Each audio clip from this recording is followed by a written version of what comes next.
And welcome, ladies and gentlemen, to the monastery, the open bar of the internet, the world's greatest shit show, and the place where we, the good brothers and sisters of this most holy of temples, seek enlightenment through the drunkest, craziest, and most batshit ways possible. I am your one and only gaming monk, better known as Mildra, and with me I have a returning good brother into the temple, creator of the Fragged Universe, previously here for Fragged Kingdom 2nd Edition, now back for the recently finished skirmish war game in Fragged Empire known as Double Tap.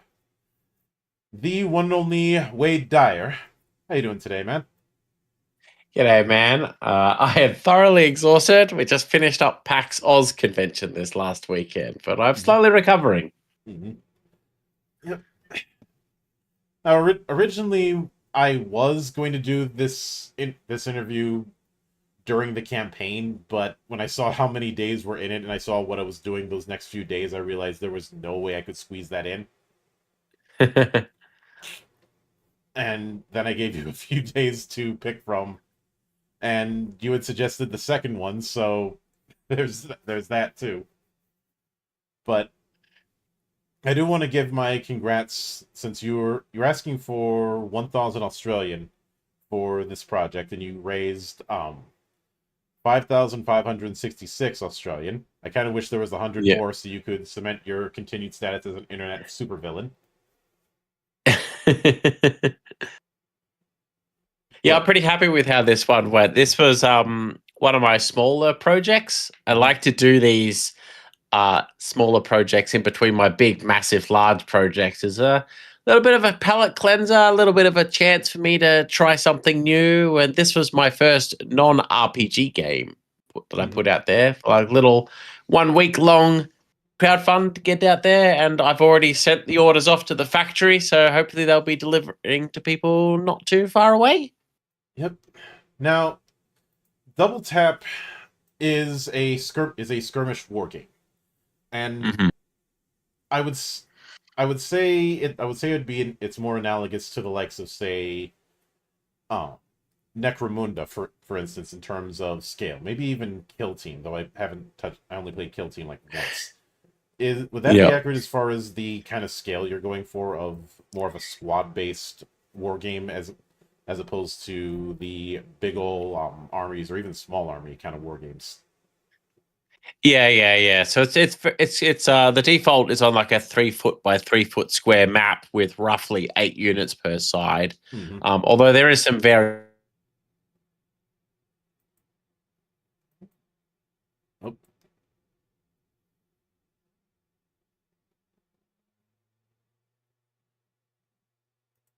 Hold on one moment, folks. Oh, there we go. Are you back? It seemed like you got cut off for a second.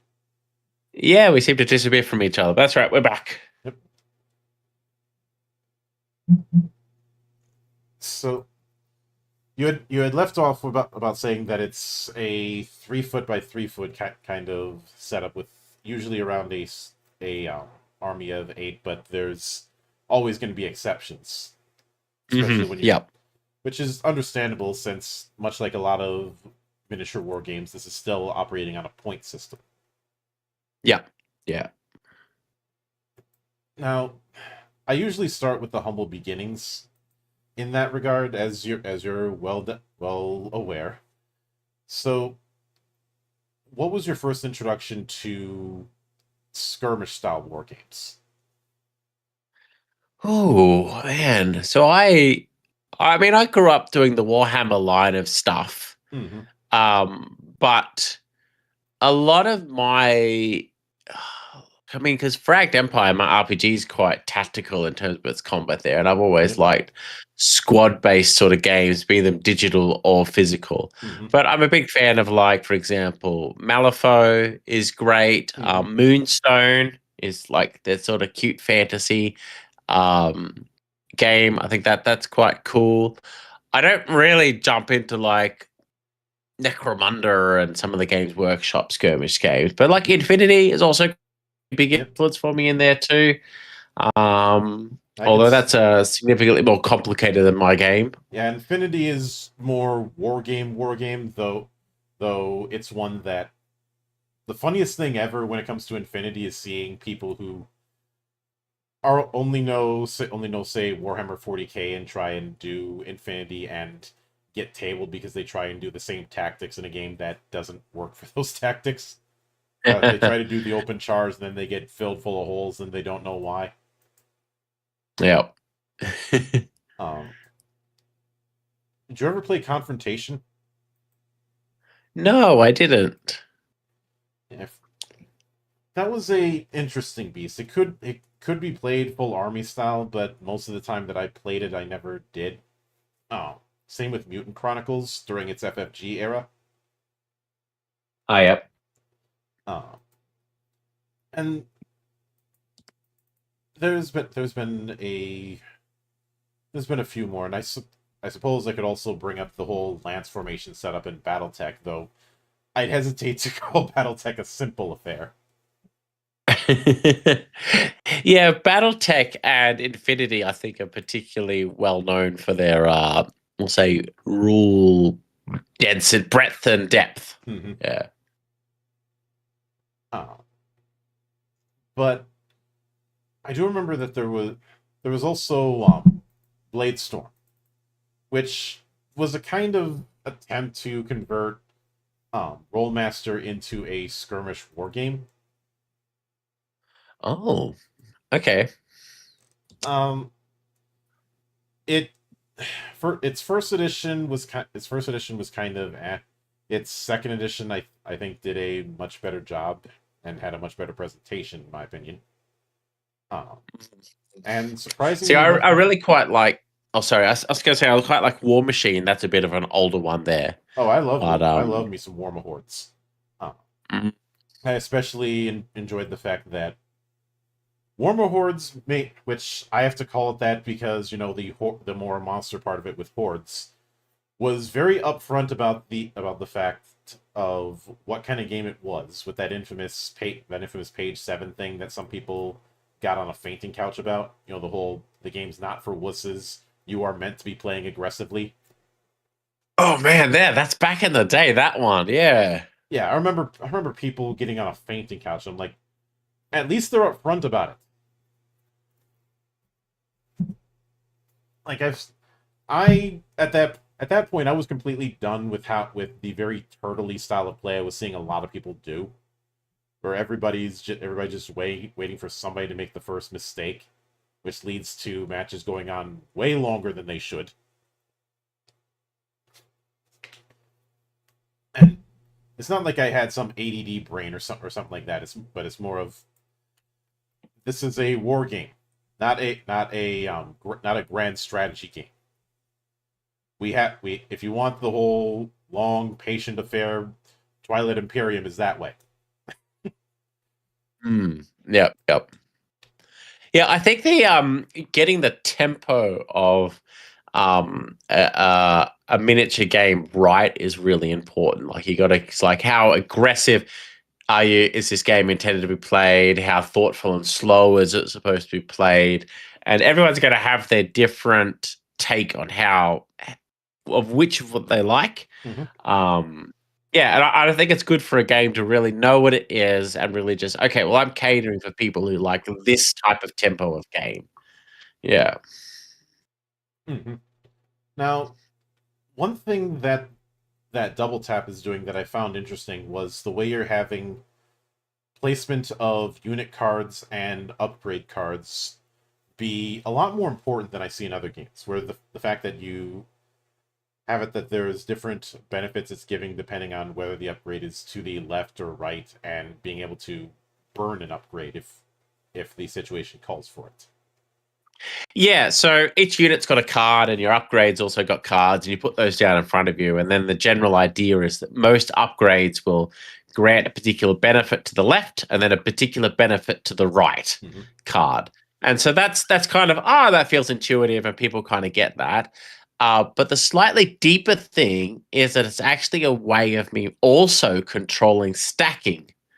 So upgrades that upgrade that grant a particular benefit to the right card are never going to be able to stack with other upgrades that benefit to the right. Hmm. And so that's also like a subtle, intuitive way of me managing that as well.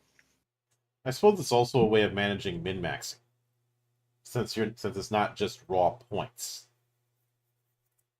Yeah, yeah, yeah. And the the other thing I find kind of interesting is with a lot of war games they have it that movement is its own stat. Movement is Hmm. its own stat, attacking is its own stat, and range is only weapon specific. But the way you have it, you have each unit's action having its own attack, range, and move stat. Huh. What prompted that Yeah. move?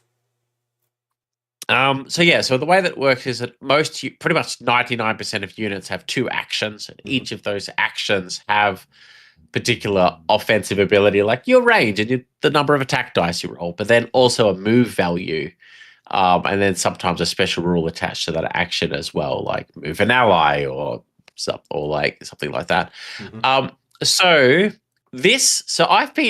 I've always loved miniature war games, and I started making miniatures probably 8 years ago, Mm-hmm. like not long after I did the first edition of my RPG. But making miniatures, this is a bit long-winded answer, but I am answering your question. Mm-hmm. um, so making miniatures is particularly difficult, particularly here in Australia, the manufacturing side of it. Oh yeah. And so, but part of me loving miniatures, I've always also wanted to do a complementary war game Mm-hmm. to sit as something parallel to Frag, my RPG stuff.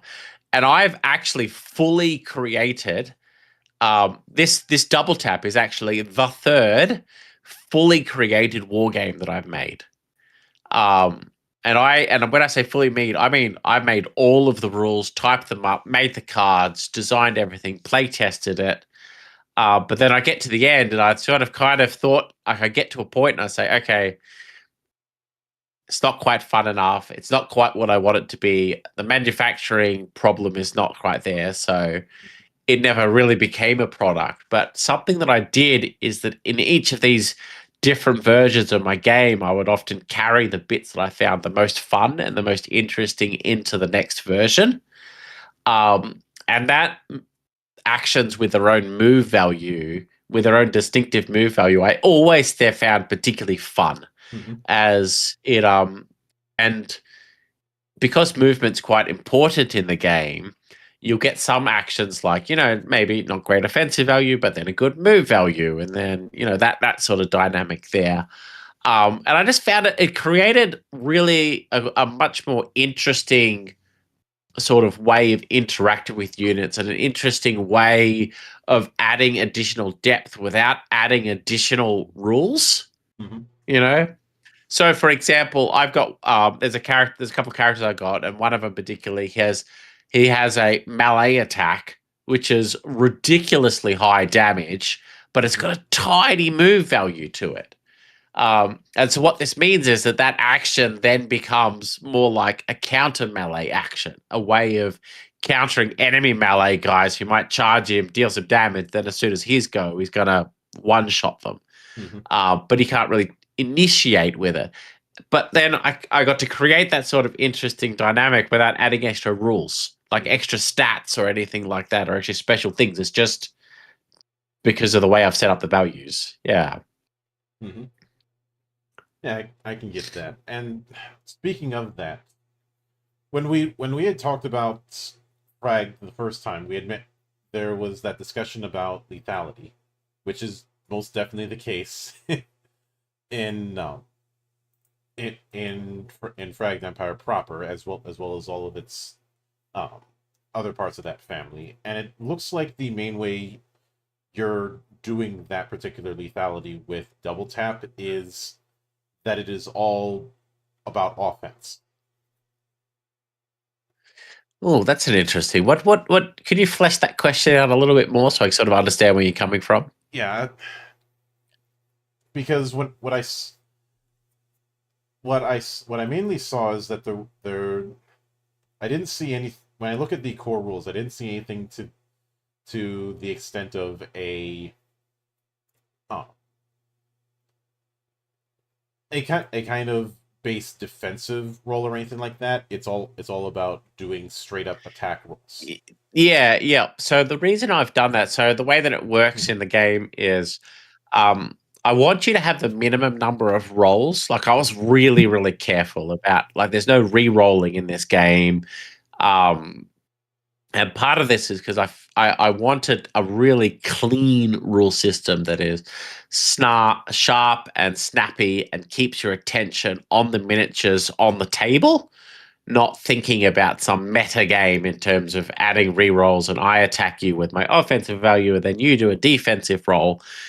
Instead, the way that it works is that you'll do an action, and as part of that action, you can move and then shoot, or shoot and then move. You roll your dice, you deal your damage, but then your opponent gets to react to you. In that, if an enemy unit completes an action within the line of sights of your units, your units also have a reaction attack. So then they get to shoot back at you. Mm-hmm. And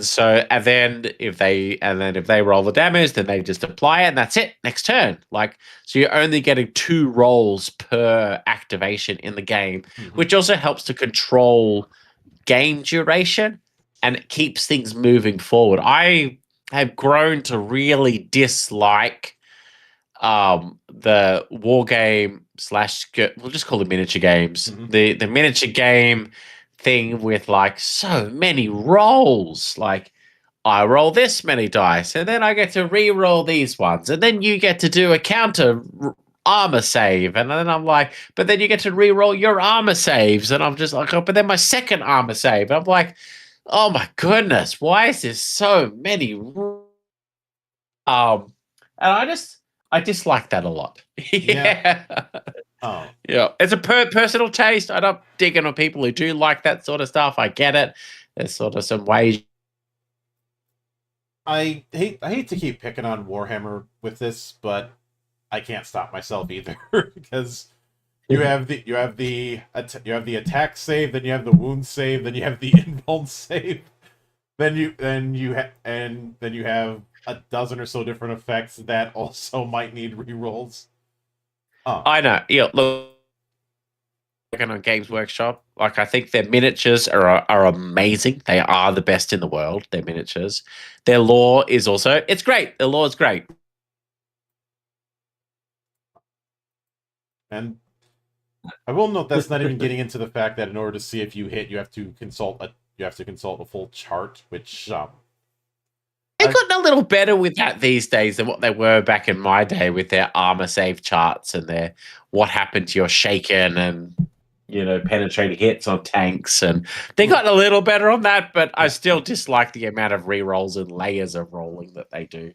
yeah, I remember. I look after the amount of rolls and reroll stuff I had to put up with in Shadowrun back in the day, and to a certain extent even now, I can understand your pain.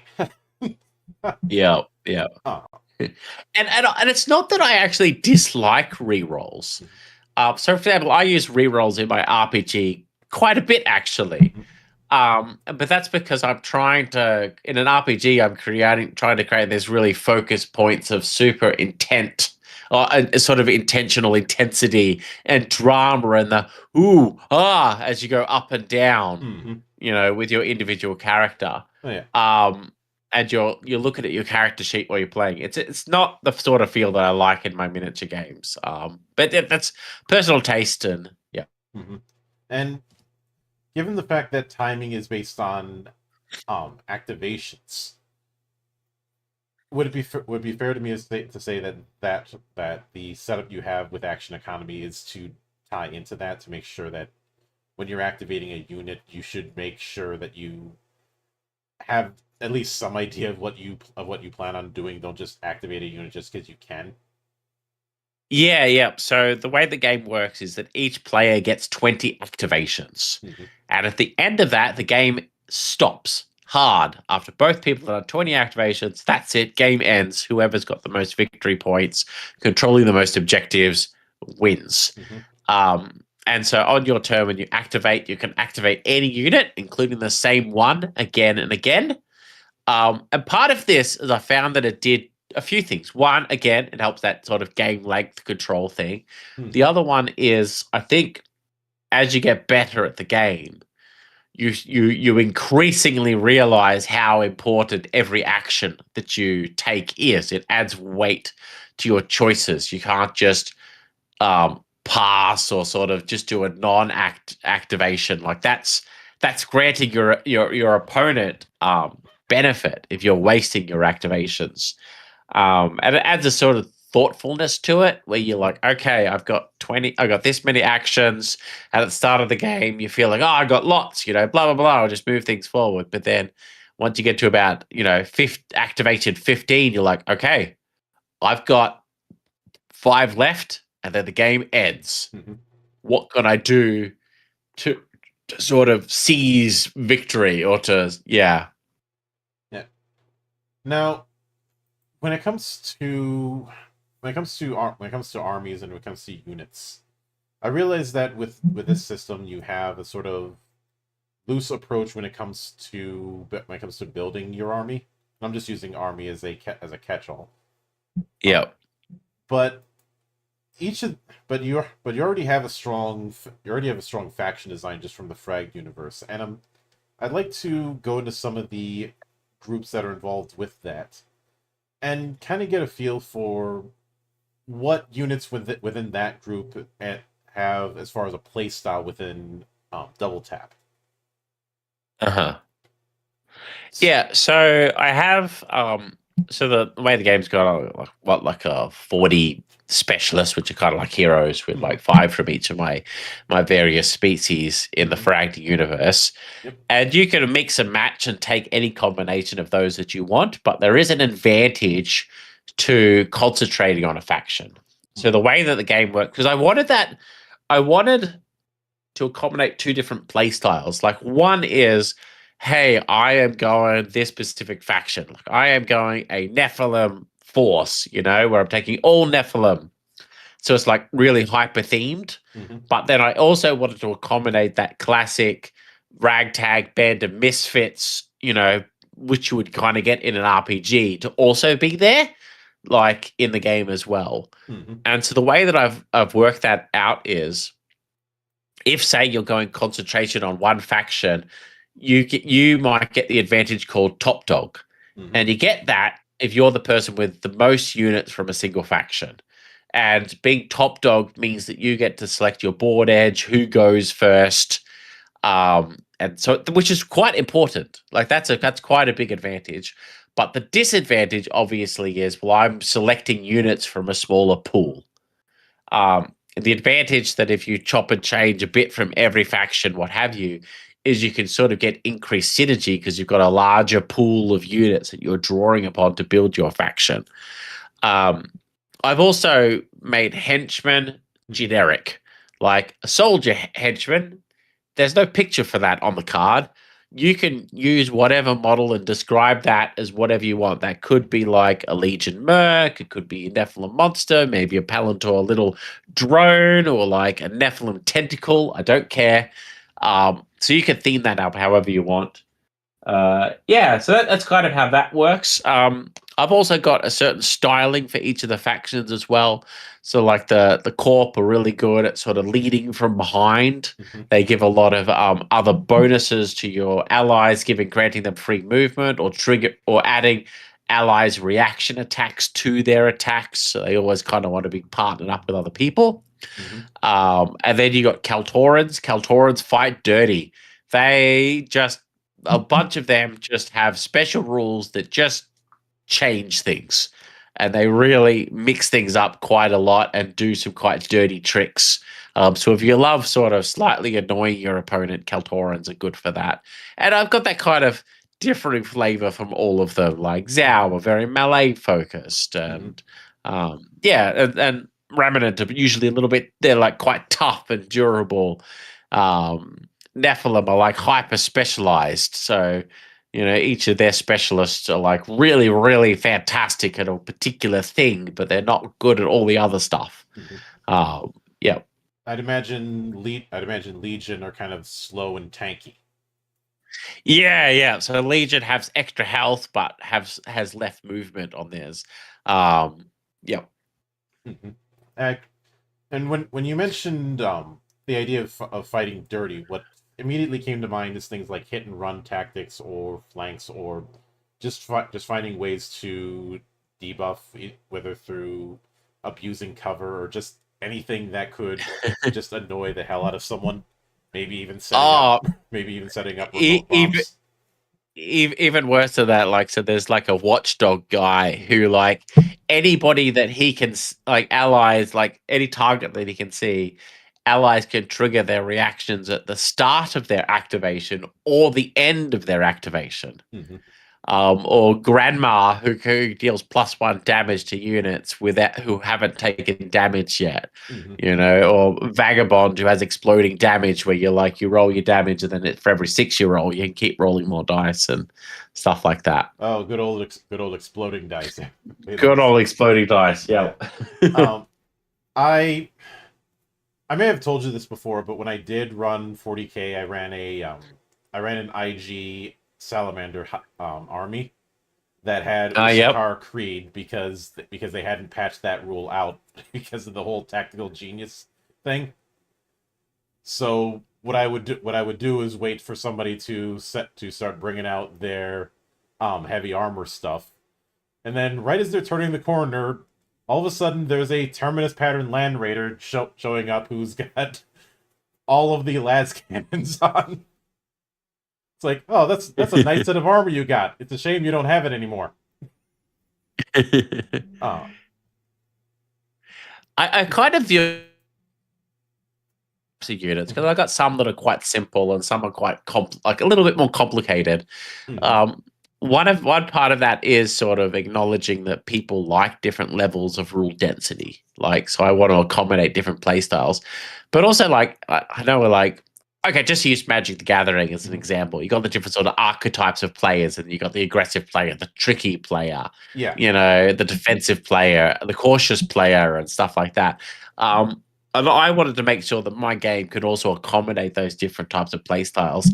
And with it, we'll call it, the Magic the Gathering blue player. Mm-hmm. um, Well, let's run the full gamut with the colors. Since it's funny you mentioned that, since Garfield talked about wanting a deck to be akin to a D&D character sheet.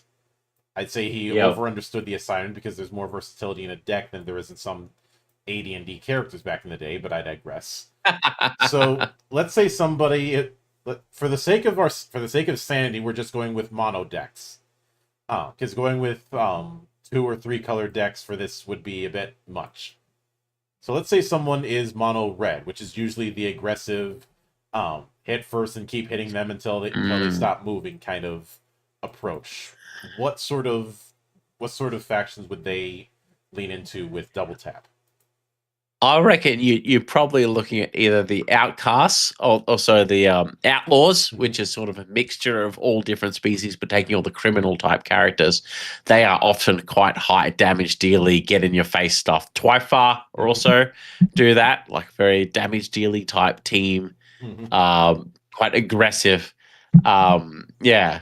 I'm not going to say that what my design philosophy directly sort of ports onto that Magic the Gathering sort of take, but there is that sort of like Yeah, the different archetypes though that exists in yeah. And so shifting over into a mono blue, which is all about redirecting, messing around with with the layout, trying to control the battlefield in a sense.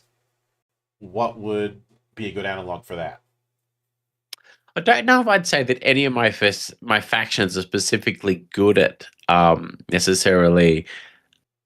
Oh man, actually, I mean the Corp are pretty kind of have a lot more flexibility in terms of their movement, but the Palantor also have some pretty high tech, tricky stuff like the ability to move your opponents and stuff like that. Mm-hmm. It's kind of spread a little bit out there. I'd sort of call them like leadership type stuff. Probably the Corp, I think. Although the Palantor are like, I think it's a it bit of a depends cross on how. between Palantor or Corp. I Yeah, think it's a it little depends different for on each one. how one would want to take that approach. Yeah. So So my corp would be doing more boost, like more like working with allies, sort of a team networking, a little bit of control there. Whereas the Palantor, often their units are quite individually super powerful, a little more expensive, but could do some really quite tricky stuff that no one else could do. yeah. Yeah. So with green, you have a lot of recovery effects, a lot of being able to outlast your opponent just because you can keep coming back, and it's not as easy for them to do that. Oh, we'll Yeah, do. that'd definitely be Legion or Remnant. So I don't really do much healing in the game. I think there's like one card that heals 1 point of damage. Mhm. Um, in much the same as my RPG stuff, I don't like over turtling because I think that can sort of slow down and drag out a game. Oh yeah, But definitely like Legion in terms of pure hit points, but Remnants do have a little bit more. Like for example, there's like a shielding all monk who's always got cover. There's a ghost that keeps coming back from the dead, so it's kind of more helps lasting, but with just a little bit more tactical edge to it or differentness. Yeah. yeah. And white is usually the goody shoot two shoes, the very defensive approach. Um, and in some cases, just ejecting people. That's one of the more annoying things that white decks like to do, or just play defensive stonewall you. I back in the day, I always liked playing red/white. Mm-hmm. But, yeah, I'm not sure if I've got anything quite like that though. Yeah. Well, I suppose a way to narrow it down would be the ones that are the more tanky, which I think we had said earlier. Legion kind of fits that vibe of being the tanky boys. Yeah. Like they're not going to be doing the blind charge. That's more of an outlaw thing. They're just going to be I've the slow also grind. yeah, I've also tried to make sure that most of the factions do have a tank or like a controller within their selection. Like not all of them do, Mm-hmm. but like the Legion have, for example, a hound. This hound is not necessarily a great damage dealer. It's got some okay hit points, but his main abilities, he sort of grants lots of free movement. And so that's a tactical unit that the Legion have access to. Um, yeah. Mm-hmm. So there's still a little bit of variance in there. Yeah. And lastly, black, which is usually the underhander, the debuffer, the find new and interesting ways to screw you over by hitting below the belt kind of thing. Yeah. No, that'd probably be my Zhao. Zhao just quite annoying melee damage dealers. They just do some things. Although the Nephilim have got a couple in there that could do some nasty, nasty damage dealing things with some Yeah, of their specialists. But yeah, but in my experience, black decks are designed specifically to piss people off because of the fact that they like playing dirty. They go by the policy of, I don't believe in hitting a man while he's down. I believe in kicking him because that's easier. see, I probably fall into the more classic trope of finding blue really difficult to play against because they just stop. If that makes sense, they just counter spells and they sort of sap you, slowly wear you down, and prevent you from doing things. Mm-hmm. I find that, yeah. Yeah, and As a game designer, I probably steer away from blue in terms that sort of approach to well, making that a viable option. I'm a bit more. I like people to do things, mhm. and specifically, I like people to do offensive things to like push the game forward to victory or Yeah, to a completion. and obviously this was never going to be a 1-to-1, but more of demonstrating diversity of design. Though oddly Yeah, enough, I just hope. when Yeah. I read through the whole top and bottom rule, I'll of all the games to be reminded of, I was reminded of the old DBZ card game. Oh, okay, man. You're playing some stuff that I've never even touched. I some of it is just some stuff I did, and some of it is just stuff I did for research. As far as where it Oh yeah. falls on where it falls on that, yes. But I had oh I had played a fair bit of the DBZ card game all the way through. I'd say the Boo Saga was when I kind of fell off, but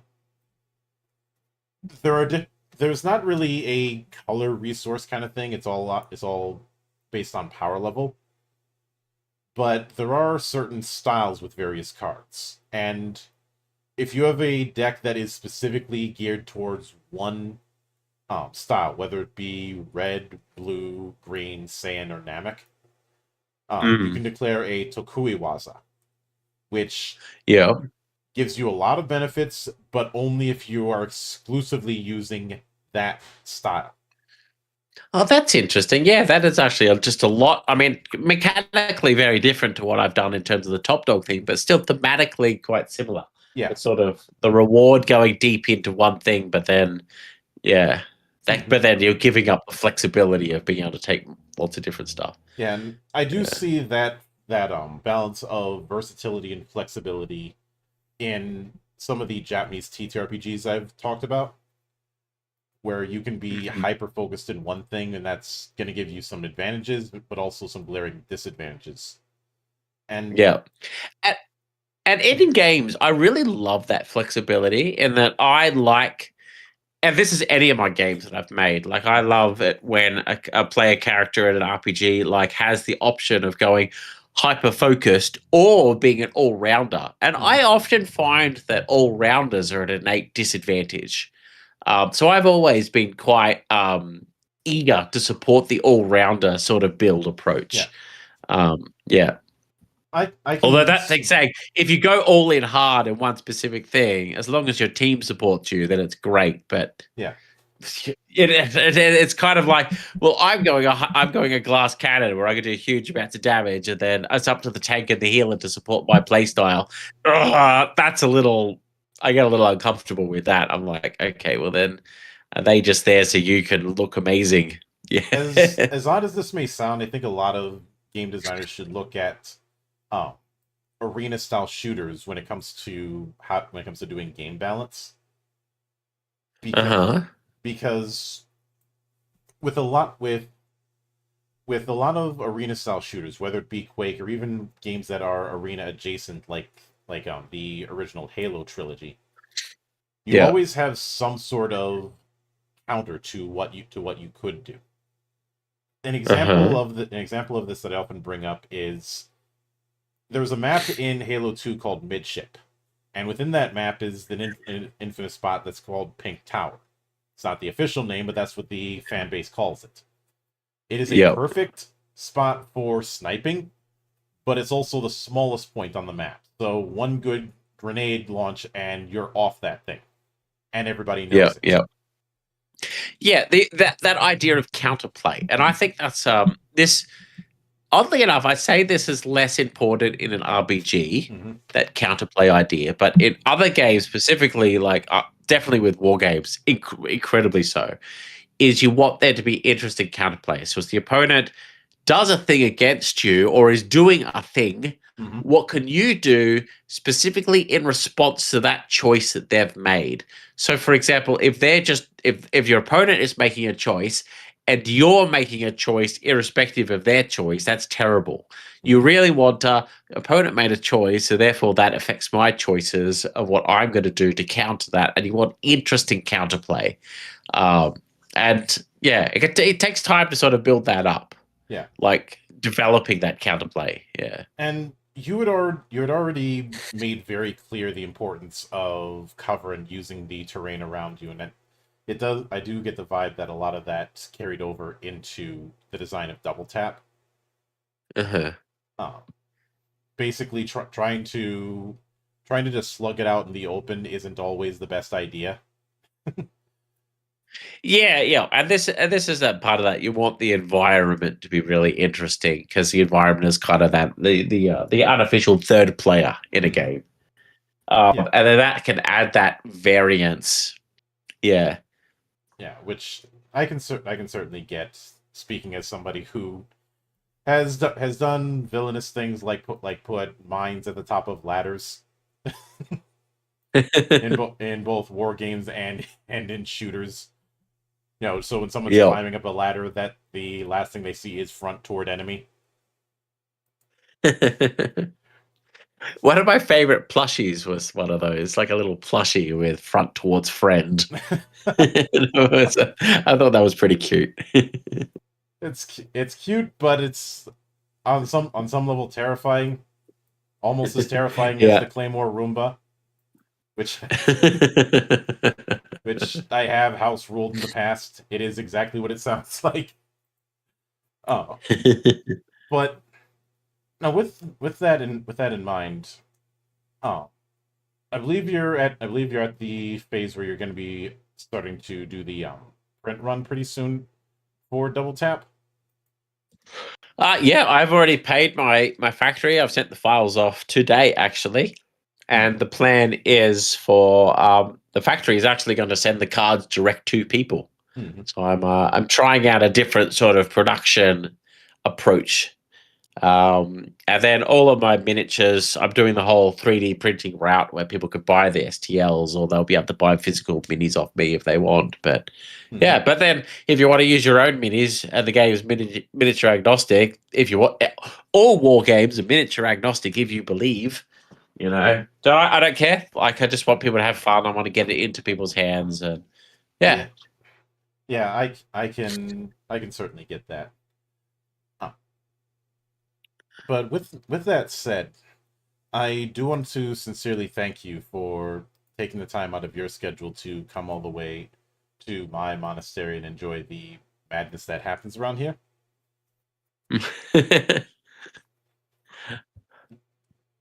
And anytime you see fit to return, the door is always open. As I often say around here, drinking is not mandatory, but it is encouraged.